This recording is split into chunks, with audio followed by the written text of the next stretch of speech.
നമസ്കാരം, ഞാൻ ഡോക്ടർ ഭാഗ്യ, Q1B health കെയറിലെ Ayurveda ഡോക്ടറാണ്.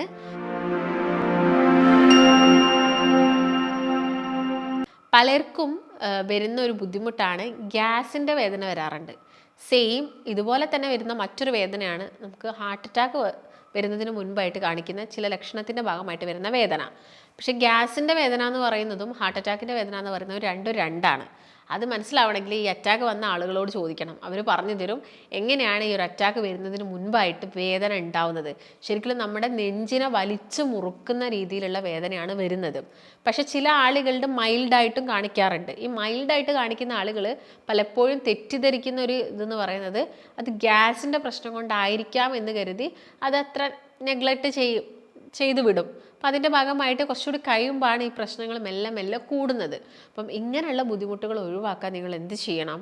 നിങ്ങളുടെ ഭക്ഷണ രീതി കറക്റ്റാണോ, അല്ലെങ്കിൽ നിങ്ങൾ പോകുന്നത് ഒരു നല്ല സ്ട്രെസ് ഫ്രീ ആയിട്ടുള്ള ഒരു ലൈഫിലൂടെയാണോ എന്നൊക്കെ ഒന്ന് നോക്കണം. അല്ലെങ്കിൽ നിങ്ങൾക്കും ഈ പറയുന്ന അറ്റാക്കുകളൊക്കെ വരാനുള്ള ചാൻസ് വളരെയധികം കൂടുതലാണ്. അപ്പോൾ നമുക്ക് എങ്ങനെ മനസ്സിലാക്കാം എന്ന് നോക്കാം. അപ്പം ഗ്യാസിൻ്റെ വേദന വരുന്നത് ഈ ഒരു നെഞ്ചിൻ്റെ ഇടതുഭാഗത്ത് അല്ലെങ്കിൽ ഈ ഒരു മിഡ് റീജിയനിലൊന്നും തന്നെ അല്ല. ഗ്യാസിൻ്റെ വേദന പല ഭാഗങ്ങളിലായിട്ട്, അത് നമുക്കൊരു പോയിൻ്റായിട്ട് പറയാൻ പറ്റില്ല. അപ്പം അറ്റാക്കിൻ്റെ വേദനയാണെങ്കിലും നമുക്കൊരു പോയിൻ്റിൽ നിന്നാണ് വേദന വരുന്നത് എന്നൊന്നും പറയാൻ പറ്റില്ല. അപ്പോൾ ഗ്യാസിൻ്റെ വേദന എന്ന് പറയുമ്പോൾ നമുക്ക് ഈ ഒരു ജസ്റ്റ് നമ്മൾ പ്രസ് ചെയ്യുന്ന സമയത്തൊക്കെ നമുക്കൊരു ഗ്യാസ് റിലീവായിട്ട് പോകും. അതുപോലെ തന്നെ നമുക്ക് വയറിൻ്റെ പല ഭാഗങ്ങളിൽ നിന്നായിട്ട് വരാം. അതുപോലെ തന്നെ നമുക്ക് ഈ ഒരു ഗ്യാസിൻ്റെ വേദന എന്ന് പറയുന്നത് നടുവിൻ്റെ ഭാഗങ്ങളിലായിട്ട് വരാം. അതുപോലെ തന്നെ പുറംവശത്തായിട്ട് വേദന വരാം. അതാണ് നടുവിൻ്റെ ബാക്ക് സൈഡ് ഉണ്ട്, ആ ഭാഗങ്ങളിൽ നിന്നൊക്കെ ആയിട്ട് നമുക്ക് ഗ്യാസിൻ്റെ വേദന കൂടുതലായിട്ടും കണ്ടുവരാം. അപ്പം ഇങ്ങനെ ഗ്യാസ് വരുന്ന സമയത്ത് നിങ്ങൾ ജസ്റ്റ് ഒന്ന് ചെറിയ രീതിയിലൊന്ന് മസാജ് ചെയ്യുന്ന സമയത്ത് അല്ലെങ്കിൽ ചെറുതായിട്ടൊന്ന് അവിടെ ഉഴിഞ്ഞു കൊടുക്കുന്ന സമയത്ത് നമുക്ക് ആ ഗ്യാസ് റിലീവായിട്ട് പോകുന്നത് കാണാൻ സാധിക്കും. നമുക്ക് ആ ഗ്യാസ് പോകുന്നില്ല, അല്ലെങ്കിൽ വയറൊക്കെ ഇങ്ങനെ സ്തംഭിച്ച് നിൽക്കുന്നുണ്ടെങ്കിൽ ഭയങ്കര ബുദ്ധിമുട്ടായിരിക്കും. ഒന്നെങ്കിൽ അത് കീശ്വാസമായിട്ട് പോകണം, അല്ലെങ്കിൽ നമ്മുടെ വായയിലൂടെ പുറത്തോട്ട് പോകുന്നതാണ് ഏറ്റവും സേഫ് ആയിട്ടുള്ള ഒരു കാര്യം. അല്ലെങ്കിൽ അത് നമുക്ക് അവിടെ ഇങ്ങനെ വയറ്റിൽ കെട്ടിക്കിടക്കുന്നുണ്ടെങ്കിൽ നമുക്ക് ഭയങ്കര ബുദ്ധിമുട്ടായിരിക്കും. അപ്പം ഈ അറ്റാക്കിൻ്റെ വേദന എന്ന് പറയുമ്പം ഈ ഒരു മിഡ് റീജിയനിന്നും റൈറ്റ് സൈഡിൽ നിന്നും അതുപോലെ തന്നെ ലെഫ്റ്റ് സൈഡിൽ നിന്നൊക്കെ നിങ്ങൾക്ക് വേദന വരാം.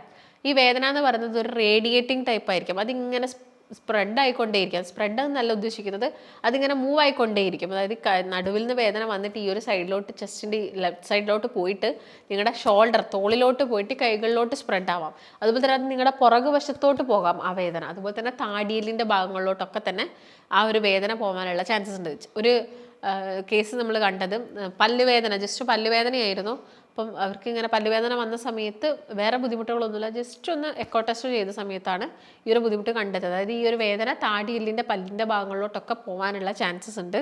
അപ്പോൾ അതെല്ലാം തന്നെ നിങ്ങൾ നോട്ട് ചെയ്യണം. പിന്നെ ഗ്യാസിൻ്റെ വേദനയും അറ്റാക്കിൻ്റെ വേദനയും എന്ന് പറയുമ്പം നിങ്ങൾ കുറച്ചും കാര്യങ്ങളും കൂടി മനസ്സിലാക്കണം. അതായത് ഗ്യാസിൻ്റെ വേദന ചിലപ്പോൾ നിങ്ങൾ എന്തെങ്കിലും ഒരു ഭക്ഷണം കഴിച്ചു കഴിഞ്ഞാൽ അത് ചിലപ്പോൾ ഗ്യാസ് ഉണ്ടായേക്കാം. അത് ചില കപ്പയോ അല്ലെങ്കിൽ ചേനയോ ചേമ്പൊക്കെ നിങ്ങൾ ചിലപ്പോൾ എടുത്തു കഴിഞ്ഞാൽ നിങ്ങൾക്ക് ഗ്യാസ് ഉണ്ടായേക്കാം. അപ്പോൾ നിങ്ങൾ അത് കഴിച്ചിട്ടുണ്ട്, അതായത് രാവിലെ അപ്പോൾ അത് കഴിച്ചിട്ടാണ് വന്നത്, ഉച്ചയ്ക്ക് നിങ്ങൾക്ക് ഇങ്ങനെയൊക്കെ ഒരു വേദന ഉണ്ടെങ്കിൽ ചിലപ്പോൾ അത് ഗ്യാസിൻ്റെ ബുദ്ധിമുട്ട് കാരണമായിരിക്കാം. എന്നാൽ നിങ്ങൾ ആ ഒരു കപ്പയും ചേനയൊക്കെ കഴിഞ്ഞ ആഴ്ച കഴിച്ചു, പക്ഷേ നിങ്ങൾക്ക് ഇങ്ങനത്തെ പ്രശ്നങ്ങളൊന്നും വന്നിട്ടില്ല. അപ്പം നിങ്ങൾ അവിടെ എന്ത് ചെയ്യണം? സംശയിക്കണം. അതുപോലെ തന്നെ നിങ്ങൾ പ്രത്യേകം ഫുഡുകളൊന്നും കഴിക്കാതെ നിങ്ങൾക്ക് വേദന വരുന്നുണ്ടെങ്കിലും നിങ്ങൾ അവിടെ ശ്രദ്ധിക്കണം.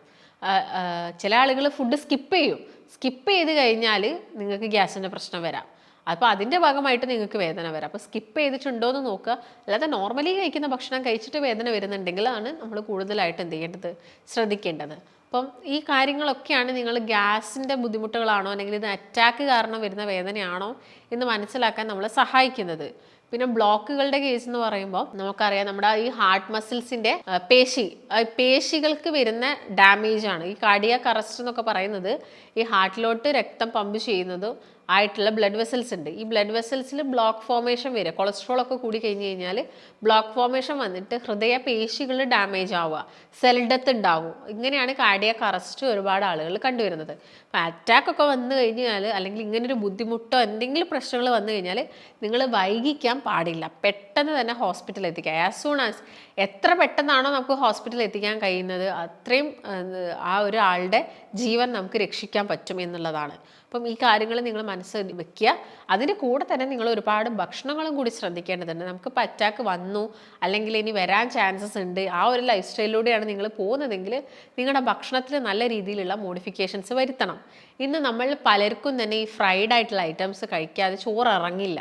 അതിന് അമിതമായിട്ട് ചോറ് കഴിക്കുന്ന വ്യക്തികൾ, കൂടുതൽ പഞ്ചസാര അടങ്ങിയിട്ടുള്ളത്, റെഡ് മീറ്റ് കൂടുതലായിട്ട് കഴിക്കുന്ന ആളുകളിലൊക്കെ തന്നെയാണ് നമ്മൾ ഈ ഒരു അറ്റാക്ക് കാണിക്കുന്നത്. അപ്പം വലിയ അനക്കങ്ങളൊന്നുമില്ല, ആളുടെ ജോലീൻ്റെ ഭാഗമായിട്ട് വലിയ പ്രശ്നങ്ങളൊന്നുമില്ല, അല്ലെങ്കിൽ സെഡൻഡറി ആയിട്ട് ഇങ്ങനെ ഇരിക്കുകയാണ്, അല്ലെങ്കിൽ വീട്ടിലിരിപ്പാണ്, നന്നായിട്ട് ഫുഡ് കഴിക്കുന്നുണ്ട്, അങ്ങനെയുള്ളവർക്ക് ഒരു അറ്റാക്ക് പ്രതീക്ഷിക്കാം. കാരണം നമ്മുടെ ബോഡിയിൽ വലിയ മൂവ്മെൻറ്റ്സോ കാര്യങ്ങളോ ഒന്നും ഇല്ലെങ്കിൽ ഈ ബ്ലോക്ക് ഫോർമേഷൻ കൂടാം. കൊളസ്ട്രോൾ കൂടിക്കഴിഞ്ഞാൽ ബ്ലോക്ക് ഫോർമേഷൻ കൂടാം. അപ്പം ഇതൊക്കെ നിങ്ങൾ മനസ്സിലാക്കണം. നിങ്ങളിപ്പോൾ ഫുഡ് കഴിച്ചോളൂ, ഒക്കേഷണലി ഒക്കെ നമ്മളിപ്പം ഒരു ബീഫോ മട്ടനോ കഴിക്കാം. അത് കരുതിയിട്ട് എല്ലാ ആഴ്ചയും നിങ്ങൾ കഴിക്കുന്നുണ്ട്, അതും ആഴ്ചയിൽ 3 നേരമായിട്ട് നിങ്ങൾ ഈ ബീഫും മട്ടനും ഒക്കെ എടുക്കുന്നുണ്ടെങ്കിൽ അത് വലിയ പ്രശ്നം തന്നെയാണ്. റെഡ് മീറ്റ് എന്ന് പറയുന്നത് വലിയൊരു വില്ലനാണ്. ഒന്നെങ്കിൽ നമുക്ക് അറ്റാക്ക് രൂപത്തിൽ വരാം, ഇല്ലെങ്കിൽ ഒരു ക്യാൻസർ രൂപത്തിൽ അസുഖങ്ങളായിട്ട് റെഡ് മീറ്റ് കഴിച്ചു കഴിഞ്ഞാൽ വരാം. അപ്പം ലിമിറ്റഡ് ആയിട്ടുള്ള അളവിൽ മാത്രം കഴിക്കാൻ ശ്രദ്ധിക്കുക, ഒക്കേഷണലി മാത്രം കഴിക്കുക. എക്സസൈസ് നിങ്ങൾ ചെയ്തിരിക്കണം. നിങ്ങളുടെ ബോഡിയിൽ എന്തായിരിക്കണം, നല്ല രീതിയിൽ ഈ പറഞ്ഞ കൊളസ്ട്രോളും കാര്യങ്ങളൊക്കെ വേർപ്പായിട്ട് അങ്ങോട്ട് പോകണം പുറത്തോട്ട്. ടോക്സിനായിട്ട് നമ്മൾ അല്ലെങ്കിൽ വെള്ളം കുടിച്ച് മൂത്രമൊഴിച്ച് പോകുക എന്ന് പറയുമല്ലോ. അപ്പോൾ വെള്ളം കുടിക്കുന്നതിൻ്റെ കൂടെ തന്നെ ഒരു എക്സസൈസ് ചെയ്ത് വിയർപ്പായിട്ട് പോകുമ്പോൾ നമുക്ക് നന്നായിട്ട് ദാഹിക്കും. അപ്പോൾ വെള്ളം കൂടി കുടിക്കും നമ്മൾ. അപ്പോൾ ആ രീതിയിലും കൂടി എന്താവണം, ടോക്സിൻ പോവണം. അതുകൊണ്ട് നിങ്ങൾ ഈ പറയുന്ന ഫുഡ് ഐറ്റംസുകൾ ഒഴിവാക്കുക. പിന്നെ കണ്ടിന്യൂസ് ആയിട്ട് ഈ പൊരിച്ച് വറുത്ത് കഴിക്കുന്ന വ്യക്തികൾ വലിയൊരു പ്രശ്നം ഉണ്ടാക്കുന്നുണ്ട്. അപ്പോൾ ഈ പൊരിച്ച് വറുത്ത് കഴിക്കുന്നത് നിങ്ങൾ കുറയ്ക്കാൻ വേണ്ടിയിട്ട് നോക്കുക.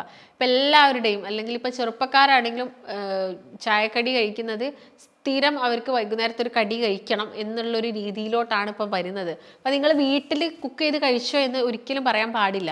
വീട്ടിൽ കുക്ക് ചെയ്തിട്ട് എപ്പോഴെങ്കിലും ഒരു തവണ നമുക്ക് കഴിക്കാം.